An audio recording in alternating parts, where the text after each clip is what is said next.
Welcome to this explainer, where we're going to completely shatter the sanitized modern perception of a classic tale. We're going to look past the Disney magic to reveal a surprisingly dark, ancient reality. You probably think you know the story of Aladdin, right? A poor street boy, a magic lamp, and an all-powerful, wisecracking genie. But the truth hidden beneath this famous fairy tale actually contains fragments of folklore reaching back thousands of years. We're talking ancient gods, forbidden knowledge, and legendary kings. Okay, let's just dive right into this by asking a question that honestly seems completely bizarre at first glance, but perfectly sets up the mystery we're about to uncover today. What could a Middle Eastern street kid possibly share with Ares, the Greek god of war, or some humble woodcutter from a German forest? Well, the answer lies in a shared ancient human obsession with trapping the untamable. Just look at the stark contrast here. The cozy, wish-granting friend we know from modern pop culture completely masks an ancient, sinister reality. We aren't talking about a friend. We're talking about an enslaved, highly volatile desert demon. See, before Islam, the pre-Islamic Arabs believed in Jinn. These were ancient spirits of the wild, literally born of smokeless fire. They represented the howling wind, the blazing heat, the raw danger of the unknown wilderness. They definitely didn't live in lamps to grant you wishes. They lurked in desolate ruins and graveyards. So let's peel back the first layer of this onion in Section 1, Beyond the Magic Lamp. To see where the story actually originates, we have to recognize that Aladdin is what scholars call an orphan tale.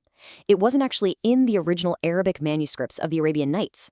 It was added way later, in the 18th century, by a French scholar named Antoine Galland, who heard it from a Syrian storyteller. Folklorists classify this basic storyline under the index ATU 561. Basically, this index groups Aladdin with universal tales of a poor boy finding a magical helper to rise from poverty. That rise from poverty via a magical item, that's a universal motif. You find it from the Middle East to India to Europe.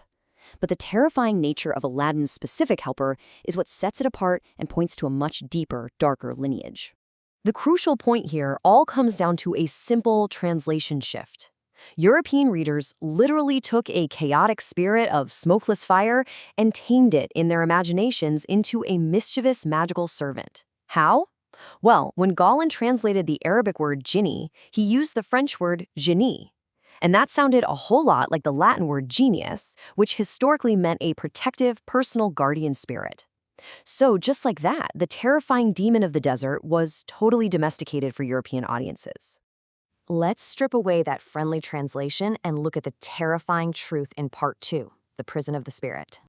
If you really want to know why a demon is in a lamp in the first place, you have to ask who put it there. According to Middle Eastern legend, King Solomon used divine authority to enslave demons.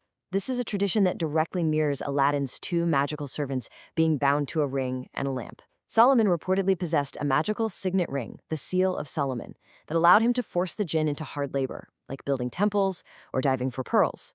And, for those who rebelled, he locked them away in vessels of brass or iron and sealed them shut with his magic ring.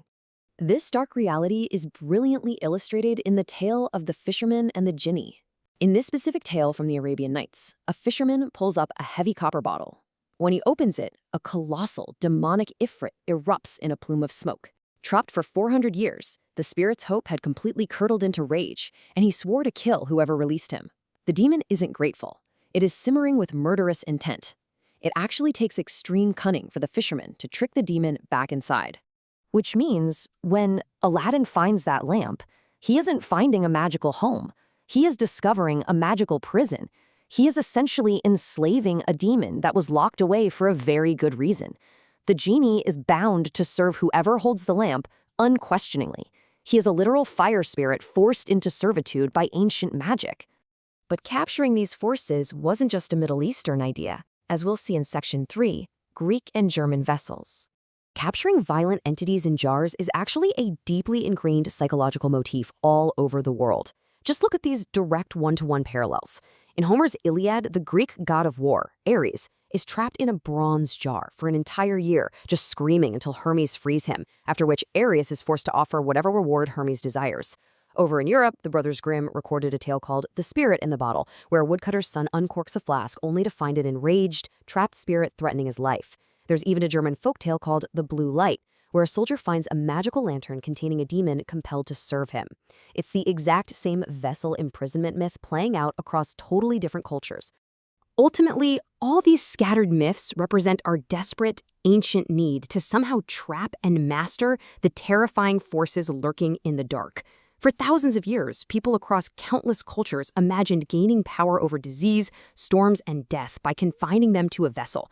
From Pandora's storage jar filled with plagues to Taoist sorcerers sealing spirits in gourds, this is humanity's ultimate fantasy of control.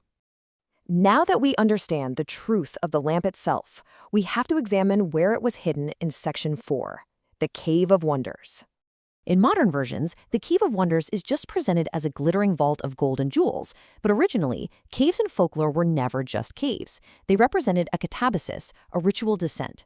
The Greeks believed entrances to Hades lay through deep caverns. The Babylonians saw the underworld as a vast subterranean realm. So when Aladdin goes down into the earth, it's not a bank heist, it's a dangerous underworld descent, a symbolic death and rebirth.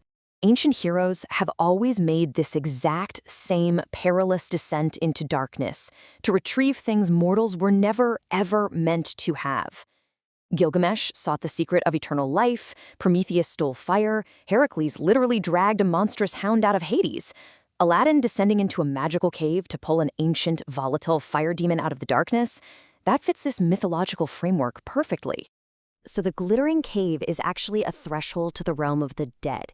It's acting as a secure pit for a demon jar to keep it far, far away from the living. We know from ancient Near Eastern folk magic that incantation bowls and demon jars were literally buried in pits or deep in foundations. You didn't just leave a contained demon sitting on your mantelpiece.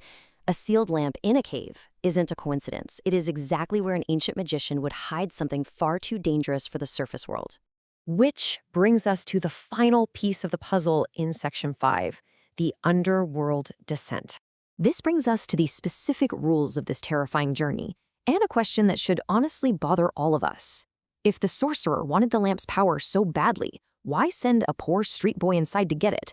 The sorcerer had the magic chance. He opened the earth. He knew exactly where the lamp was. So why on earth did he need an innocent proxy to do the heavy lifting? The answer is found all across Roman, Greek, and Middle Eastern mythology. The rule is, the mystical guide can show you the path, but they can never cross the threshold themselves. The Sibyl can bring Aeneas to the entrance, but he has to walk alone. Circe gives Odysseus the map to the land of the dead, but she stays behind. The sorcerer in Aladdin is playing exactly the same ancient role. He is the guide who knows the way into the darkness, but the rigid laws of myth dictate that he simply cannot step inside. So as we wrap up this explainer, I want to leave you with this final thought. The next time you hear this story, ask yourself what ancient darkness truly lies buried within that lamp. We started with a street boy, but we ended up with Mesopotamian demon trapping, King Solomon's seal, Greek gods stuffed in bronze jars, and the ancient human ritual of descending into the underworld. Aladdin isn't just some orphan tale slapped into a book in the 1700s. It is a reflection of humanity's earliest attempts to master the terrifying, untamed forces of our world. Thanks for joining me on this deep dive, and keep questioning the stories you think you know.